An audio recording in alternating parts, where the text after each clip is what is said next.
दर्शकों को बता दें कि बीजेपी प्लस की बात की जाए तो 161 सीटों पर आगे, यानी आप देख रहे हैं इस रुझान के मुताबिक अगर बात की जाए तो थंपिंग मेजोरिटी के साथ एनडीए की सरकार बिहार में बनती हुई दिख रही है। आरजेडी प्लस 77 सीटों पर आगे और जन सुराज पार्टी के प्रत्याशी 3 सीटों पर आगे चल रहे हैं।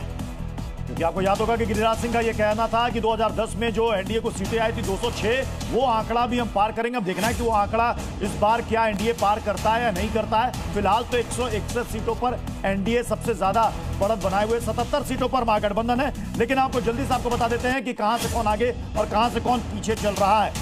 पटना से बड़ी खबर है, बाढ़ से सियाराम सिंह आगे चल रहे हैं, एनडीए के प्रत्याशी हैं, आगे चल रहे हैं। जेडीयू के अजीत कुमार 1673 वोटों से इस वक्त आगे चल रहे हैं। काटी विधानसभा में जेडीयू आगे चल रही है। इसके अलावा अररिया से हम आपको बता देते हैं, अररिया विधानसभा से जेडीयू के प्रत्याशी शगुफ्ता अजीम यहां से आगे हैं। आरजेडी के रीतलाल यादव ये दानापुर से चुनाव लड़ रहे हैं, जेल में बंद हैं, आरजेडी के प्रत्याशी हैं, चुनाव लड़ रहे हैं। पिछली बार भी इन्होंने चुनाव जीता था। यहां से रामकृपाल यादव पिछड़ गए, बीजेपी के प्रत्याशी दानापुर से अखिलेश। तो बड़ी खबर एक बार फिर से दर्शकों को बता दें और एक बड़ा अपडेट मोकामा से है। मोकामा विधानसभा क्षेत्र जिस पर सबकी निगाहें लगी हुई थी, चूंकि वहां पर 2 बाहुबलियों के बीच का मुकाबला बताया जा रहा था। अनंत सिंह जो चर्चा में रहते हैं अक्सर, वो लगातार वहां पर सुबह से आज लीड लिए हुए हैं। अनंत सिंह इस वक्त 4000 से ज्यादा वोटों से आगे चल रहे हैं। जेडीयू के प्रत्याशी हैं अनंत सिंह और उनके सामने हैं आरजेडी की उम्मीदवार वीणा देवी, जो कि सूरजभान सिंह की पत्नी है। सूरजभान सिंह की भी पहचान एक बाहुबली की। बिहार में सभी 243 सीटों के रुझान आ चुके हैं और 161 सीटों पर अभी एनडीए आगे है। ये बहुत बड़ी बढ़त है और बिहार के लिहाज से अगर आप देखें पिछले विधानसभा चुनाव से अगर तुलना करें तो बीजेपी हो जेडीयू हो, दोनों की स्ट्राइक रेट जबरदस्त नजर आ रही है। आरजेडी 67 सीटों पर पिछले परिणाम से पिछड़ता हुआ दिख रहा है, जबकि कांग्रेस को एक बहुत बड़ा नुकसान होता हुआ दिख रहा है, क्योंकि पिछली बार चुनाव में 19 सीटों पर कांग्रेस के उम्मीदवार जीते थे और इस बार रुझानों के मुताबिक सिर्फ 7 पर आगे है। एक बार जल्दी से आपको इस वक्त कंप्लीट रुझान आपको बता देते हैं। ये देखिए आपके सामने स्पेशल ग्राफिक्स हमारी टीम ने तैयार की है।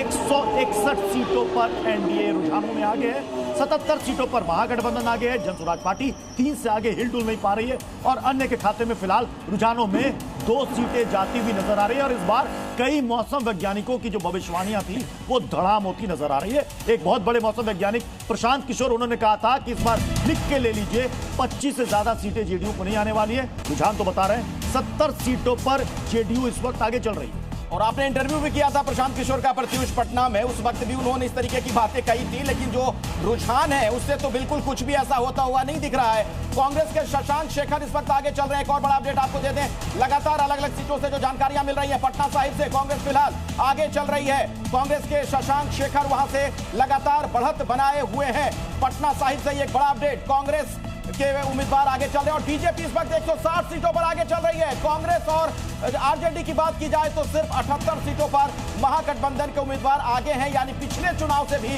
खराब प्रदर्शन कहा जा सकता है। इन रुझानों के मुताबिक, परिणाम नहीं है लेकिन रुझानों के मुताबिक बीजेपी बहुमत के साथ सरकार बनाती हुई दिख रही है। और इस वक्त आपके सामने स्पेशल ग्राफिक्स है, यहां पर देखिए जितनी भी पार्टियों के प्रमुख चेहरे हैं उनके साथ साथ सीटें भी हम आपको बता रहे हैं। अररिया सीट पर देखिए जेडीयू आगे चल रही है, जेडीयू की शगुफ्ता अजीम यहां से आगे है।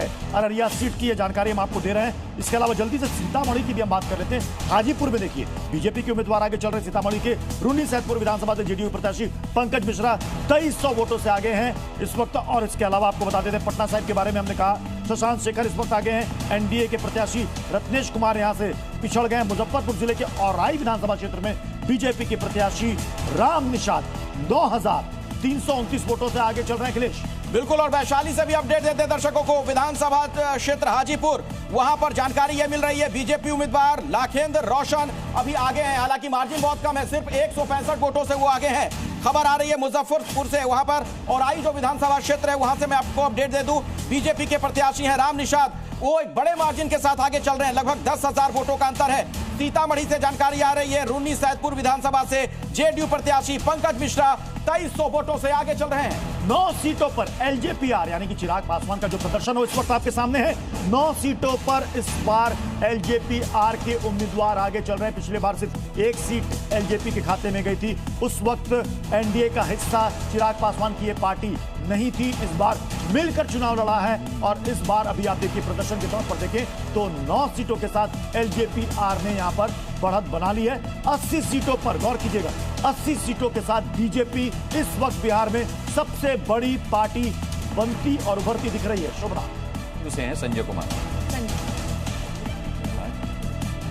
तो जल्दी से देखिए, ये अब वॉल हम आपके लिए लेकर आए। यहाँ पर 243 सीटों का पूरा हिसाब किताब मौजूद है। अब अगर आप इसमें बड़ी तस्वीर देखेंगे तो सारा का सारा जो ये बोर्ड है अब ये नारंगी नजर आ रहा है। 160 सीटों के करीब जो है एनडीए ने अपनी बढ़त बना ली है। जो हरा रंग है वो अब सिमटता हुआ दिखाई दे रहा है। कांग्रेस तो बहुत ही सीमित है और जन स्वराज पार्टी तो बिल्कुल कुछ भी जमीन पर कर ही नहीं पाई है, सिर्फ 3 सीटें।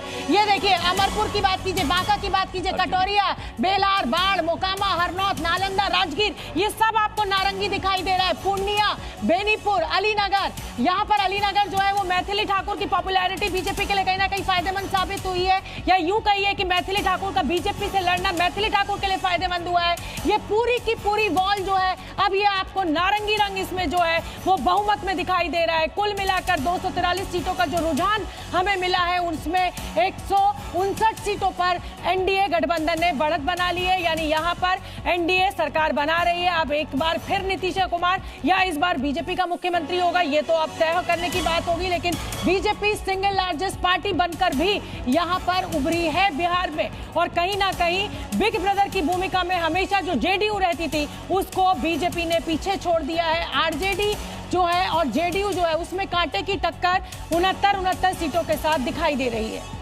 ठीक है, तो यहाँ अब आप नारंगी कह रही हैं, लेकिन यहाँ एक्सपर्ट जो है वो भगवा कह रहे हैं। शुभना, 160 सीटों पर बीजेपी प्लस आगे।